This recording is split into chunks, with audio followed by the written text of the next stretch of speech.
प्रिय विद्यार्थियों, आज के इस वीडियो लेक्चर में हम डिस्कस करेंगे भारतीय राजनीतिक चिंतक से जयप्रकाश नारायण के सर्वोदय संबंधी विचारों। सर्वोदय के बारे में जयप्रकाश नारायण की क्या धारणा है?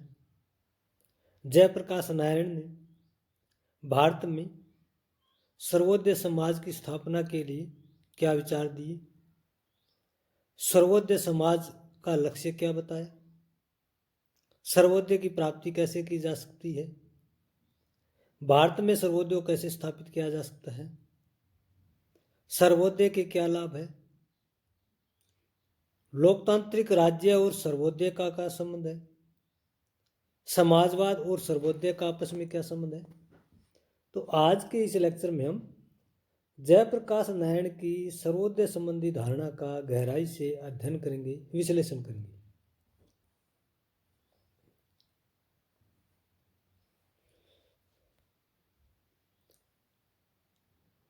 जयप्रकाश नारायण ने सर्वोदय के बारे में बताया कि सर्वोदय शब्द का सर्वप्रथम प्रयोग 1904 में महात्मा गांधी ने किया। उन्होंने जॉन रस्किन की पुस्तक अन टू द लास्ट के निष्कर्ष के रूप में लिया। महात्मा गांधी ने सर्वोदय के बारे में कहा है, सबका उदय सबका भला। इसी प्रकार जयप्रकाश नारायण का भी मानना है कि साम्यवाद में सभी लोगों का कल्याण नहीं होता, बल्कि सर्व वर्ग पर अत्यधिक ध्यान दिया जाता है, जबकि सर्वोदय समाज की धारणा में समाज के सभी लोगों की भलाई के लिए प्रयास किए जाते हैं। नारायण का यही मानना है कि सर्वोदय समाज पूरी तरह से जाति विहीन, वर्ग विहीन, दल विहीन व शोषण विहीन समाज होगा। जयप्रकाश नारायण ने अपनी पुस्तक समाजवाद, सर्वोदय व लोकतंत्र में कहा है कि समाजवाद की अंतिम स्टेज सर्वोदय ही, यानी समाजवाद की प्राप्ति करते करते हम सर्वोदय तक जा पहुंच सकते हैं। सर्वोदय समाजवाद का विकसित रूप है। जयप्रकाश नारायण ने महात्मा गांधी, आचार्य विनोबा भावे के सर्वोदय संबंधी विचारधारा से प्रभावित होकर ही देश में सर्वोदय समाज के निर्माण में योगदान दिया।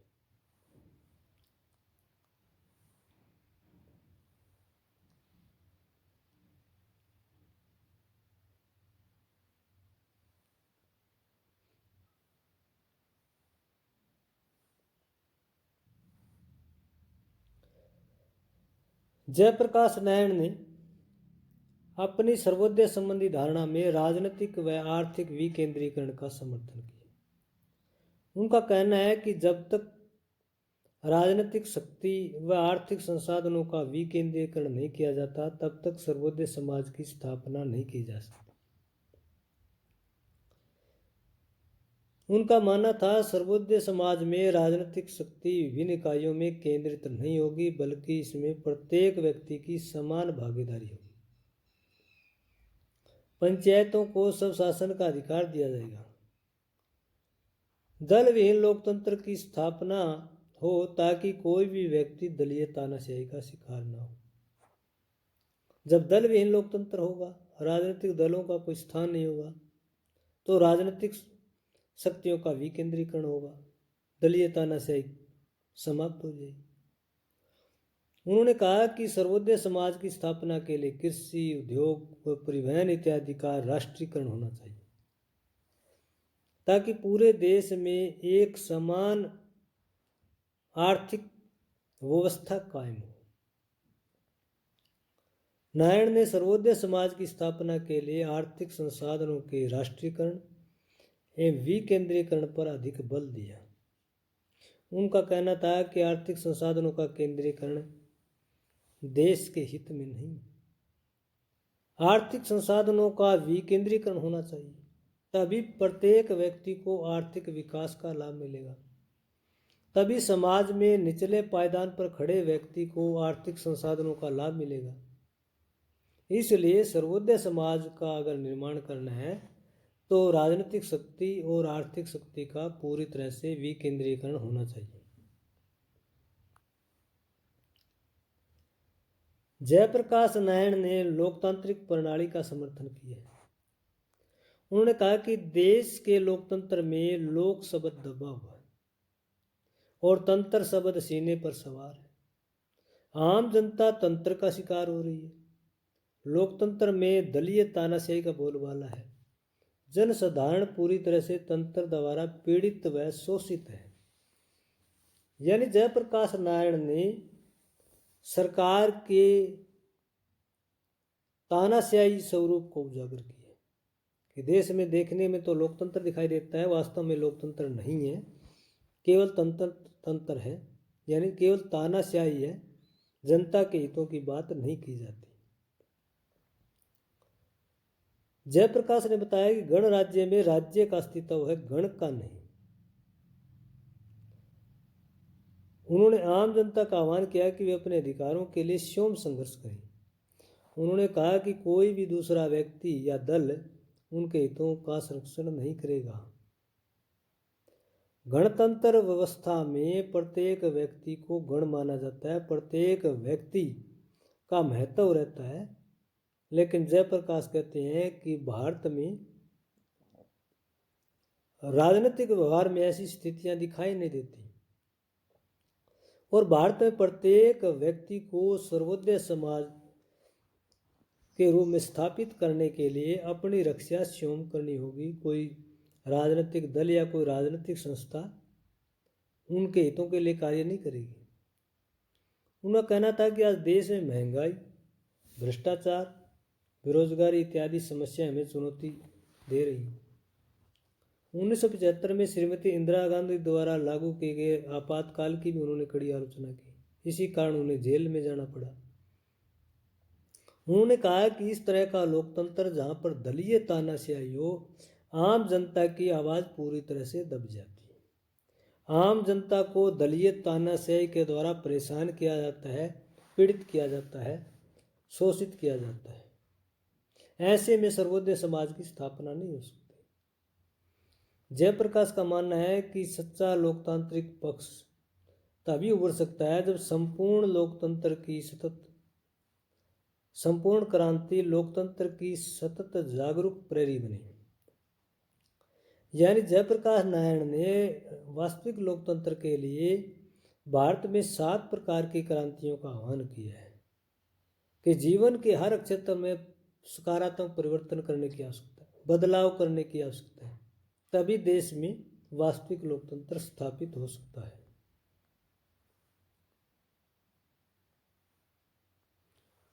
जयप्रकाश ने कहा है कि सर्वोदय के लिए सामाजिक समानता का होना बहुत जरूरी है। जब तक देश में सामाजिक समानता नहीं है, तब तक सर्वोदय समाज स्थापित नहीं हो सकता। समाज में धर्म, जाति, भाषा, क्षेत्र के आधार पर सामाजिक भेदभाव का अगर किसी प्रकार से अस्तित्व है तो वो सर्वोदय समाज के रास्ते में बाधक है। उन्होंने माना कि सर्वोदय समाज में स्त्री व पुरुष को भी समान अधिकार प्राप्त होते हैं। सर्वोदय समाज में एक ऐसी सामाजिक व्यवस्था कायम होती है जिसमें सभी लोग सामाजिक दृष्टि से समान होते हैं। समाज में किसी भी संकीर्ण आधार पर नागरिकों के साथ दुर्व्यवहार नहीं किया जाता, उत्पीड़न नहीं किया जाता, भेदभाव नहीं किया जाता, शोषण नहीं किया जाता। राज्य की दृष्टि में सभी नागरिक समान होते हैं। तभी सर्वोदय का मार्ग प्रशस्त किया जा सकता है। समाज में किसी व्यक्ति को विशेषाधिकार प्राप्त नहीं होता, सबको समान अधिकार प्राप्त होते हैं। कोई व्यक्ति बड़ा नहीं है, कोई छोटा नहीं है, कोई विशेष नहीं है, कोई सामान्य नहीं है। वे समता पर आधारित शोषण मुक्त समाज की स्थापना करना चाहते थे। जयप्रकाश चाहते थे कि भारत में शोषण रहित समाज की स्थापना हो, जो पूरी तरह से समता पर आधारित हो, समानता पर आधारित हो, भेदभाव रहित व्यवस्था पर आधारित हो।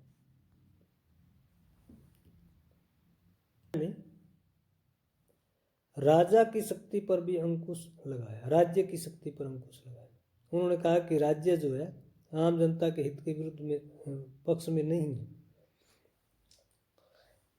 राज्य की शक्तियां जितनी मात्रा में ज़्यादा होंगी उतना ही ज़्यादा मात्रा में जनता के अधिकारों का हनन होगा। इसलिए राज्य की शक्तियों को सीमित किया जाए, उतने ही व्यक्ति स्वतंत्रता का उपभोग करेंगे। उनका मानना था कि राज्य का अधिकार क्षेत्र सीमित होना चाहिए ताकि लोगों की स्वतंत्रता का हनन न हो सके। उनका कहना था कि राज्य के समाजवाद की जगह लोगों का समाजवाद होना चाहिए। जनता का समाजवाद ही आम जनता के कल्याणार्थ कार्य कर सकता है। राज्य द्वारा निर्धारित समाजवाद में प्रत्येक व्यक्ति को समानता प्राप्त नहीं होती, प्रत्येक व्यक्ति को आर्थिक स्वायत्तता प्राप्त नहीं होती। जनता द्वारा जो समाजवाद स्थापित किया जाएगा वास्तव में उसी समाजवाद में आम जनता के कल्याण का रास्ता साफ होगा। उनका मानना था कि लोगों द्वारा निर्मित समाजवाद ही वास्तविक सर्वोदय है। लोगों के द्वारा स्वयं ही अपनी आर्थिक आवश्यकताओं को ध्यान में रखते हुए दूसरे लोगों के कल्याण हेतु कार्य करना वास्तविक सर्वोदय है। जयप्रकाश नारायण का मानना था कि राज्य का कार्य क्षेत्र न्यूनतम होना चाहिए, क्योंकि राज्य जो है एक प्रकार से नागरिक अधिकारों का अतिक्रमण करता है। जयप्रकाश ने नैतिक मूल्यों के अनुपालन पर बल दिया है। उनका मानना था कि देश में नैतिक मूल्यों के बगैर सर्वोदय की स्थापना नहीं की जा सकती। नैतिक मूल्यों का पालन करने पर ही सर्वोदय समाज की स्थापना होगी। उनका मानना था कि वर्तमान समय में लोग नैतिक मूल्यों को नहीं अपना रहे, इसलिए समाज में चारों ओर समस्याएं, चुनौतियां दिखाई दे रही।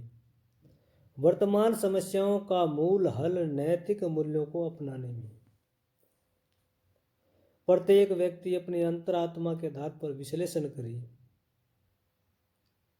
कि जो सुविधाएं मेरे को प्राप्त है क्या वो दूसरे व्यक्तियों को भी प्राप्त है। इसीलिए इन्हीं नैतिक मूल्यों के आधार पर सर्वोदय समाज की स्थापना कर सकते हैं। जयप्रकाश का मानना है कि नैतिक मूल्य ही व्यक्ति को समाज व देश के प्रति जोड़ते हैं। नैतिक मूल्यों से ही ये पता चलता है कि हमारे पास जो कुछ है उसमें समाज का योगदान है, देश का योगदान है, और उसी के माध्यम से हमें समाज की, देश की सेवा करनी चाहिए। नैतिक मूल्यों के विकास से व्यक्ति व्यक्तिगत स्वार्थ के साथ साथ पूरे समाज के हित के बारे में सोचता है।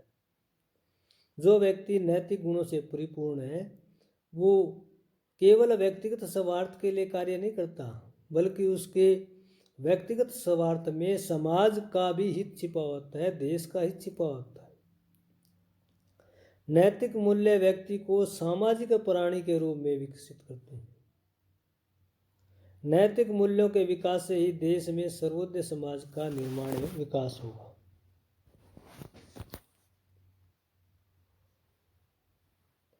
जयप्रकाश नारायण ने सर्वोदय समाज के लिए राष्ट्रीयकरण पर बल दिया। उनका मानना है कि राष्ट्रीयकरण एक प्रकार से सर्वोदय समाज के रास्ते को मजबूत करने के लिए काफी लाभदायक। उन्होंने अपनी पुस्तक समाजवाद, सर्वोदय व लोकतंत्र में राष्ट्रीयकरण पर अधिक बल दिया। उन्होंने कहा कि कृषि, व्यापार, उद्योग व परिवहन इत्यादि का राष्ट्रीयकरण होना चाहिए, और जब इनका राष्ट्रीयकरण होगा तो प्रत्येक व्यक्ति को आर्थिक लाभ का हिस्सा मिलेगा। अमीर और गरीब के बीच आर्थिक अंतर कम होगा, पूंजीवाद घटेगा, समाजवाद बढ़ेगा, प्रत्येक व्यक्ति को कार्य का अधिकार होगा, प्रत्येक व्यक्ति के पास रोजगार होंगे, न्यूनतम आर्थिक आवश्यकताओं की पूर्ति होगी। उनका कहना था कि आर्थिक संसाधनों के राष्ट्रीयकरण से प्रत्येक व्यक्ति को आर्थिक न्याय मिलेगा, लोगों में राष्ट्रवाद की भावना का विकास होगा। आर्थिक संसाधनों के राष्ट्रीयकरण से भौगोलिक आधार पर भी आर्थिक असंतुलन कम से कम होगा। यानी ये नहीं हो सकता कि देश में कुछ क्षेत्र बहुत एडवांस प्रोग्रेस कर जाए और कुछ जो है पिछड़े रहे। अगर आर्थिक संसाधनों का राष्ट्रीयकरण किया गया, उचित बंटवारा किया गया, तो इससे आर्थिक संतुलन देश में स्थापित होगा। राष्ट्रीयकरण से प्रत्येक व्यक्ति को देश के आर्थिक संसाधनों का उचित लाभ मिल सकता है। जयप्रकाश नारायण ने कहा कि समाज साम्यवाद में सर्वोदय नहीं। उनका मानना था कि साम्यवाद में सर्वोदय नहीं होता। साम्यवाद में समाज दो वर्गों में बढ़ता है, जबकि सर्वोदय में पूरा समाज एक इकाई के रूप में कार्य करता है। सर्वोदय में प्रत्येक व्यक्ति समान होता है, प्रत्येक व्यक्ति के पास मूलभूत आवश्यकताओं की पूर्ति होती है।